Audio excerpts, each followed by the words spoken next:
Have you ever tried to set a boundary and suddenly you're being called difficult or cold or selfish? Yeah, it's this really common, painful thing that happens. And it's all rooted in this huge misunderstanding that boundaries are just walls we build to keep people out. But what if that's completely backwards? Let's unpack that idea together. All right, so let's just dive right in and tackle that central myth head on. Because, chances are the old ideas we've all been taught about boundaries are the very things holding us back from having healthier, more lasting relationships. Okay, let's just get this crystal clear right from the jump. 3 quick things. First up, boundaries are not walls. Second, they are not punishments. And third, they are definitely not rejection. So, if they aren't any of those negative things, then what on earth are they? I love this way of thinking about it. A boundary isn't a stop sign. It's more like a roadmap. It's you literally giving someone the instructions they need to connect with you in a way that feels safe and respectful. It's an act of guidance, not gatekeeping. Okay, so if boundaries are so healthy, why does setting them sometimes feel so aggressive? And why do people sometimes react so poorly? Well, the answer isn't in the boundary itself. It's in what we were all taught instead. Think about it. Most of us weren't taught how to set limits. We were taught endurance. We heard things like, be patient, don't be so difficult, and, my personal favorite, just keep the peace. So of course, when someone finally honors their own limits, it can feel like a really aggressive interruption to a system that was basically running on their silence. And this quote it gets right to the heart of it. When someone gets upset by your boundary, it's often because they were mistaking unlimited access to you for love. But that's not love, that's entitlement. A boundary just makes that distinction really, really clear. Now, let's get to maybe the most important clarification of this whole thing. Because to really get this, we have to know the difference between a healthy boundary and an unhealthy wall. They are not the same thing. A wall, you can just picture it, right? It's a defensive thing. Its message is pretty simple. Stay away. It's built from fear. Fear of getting hurt, of being misunderstood. And its only goal, really, is to isolate you from anything that could possibly harm you. A boundary, though, is something else entirely. It's actually an invitation.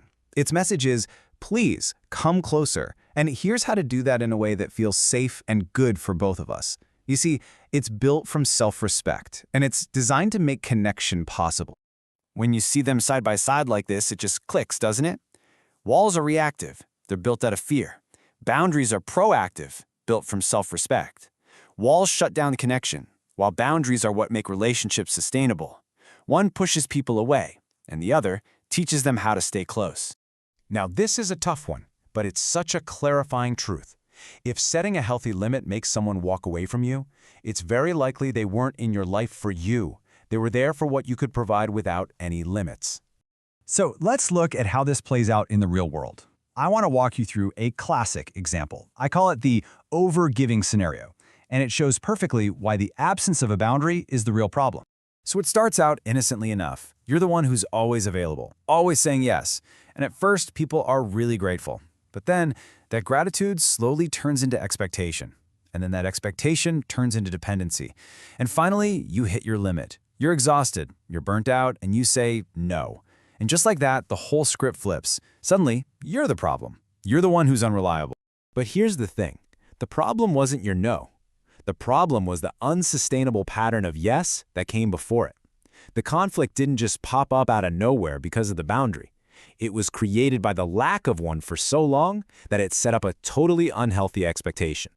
So, what's the payoff for all this hard work? Well, it's about creating a blueprint for real, genuine connection where intimacy isn't just possible, it's actually safe. And here we get to this beautiful paradox. We're so afraid that boundaries will push people away, but they actually do the exact opposite. See, true intimacy can't exist without safety. When people know your limits, they can finally relax around you. They don't have to guess or walk on eggshells. That feeling of safety, that's the soil where trust and real connection can actually grow. So what does this actually sound like? Well, it's usually a lot simpler than we make it out to be. It can sound calm and clear, like this. I'm not available for that. That's it. No long explanation, no apology needed. Or maybe it sounds something like this. That doesn't work for me. Again, it's just a simple, honest statement of fact. It's not an attack, it's just information. And it can also be about protecting your own energy and your own time. Something like, I need space to think. All of these are clear, they're honest, and you know what?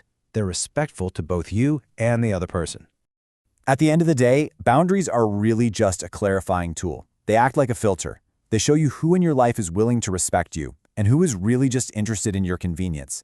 It can be a painful process, for sure, but it leaves you with relationships built on a solid foundation of mutual respect.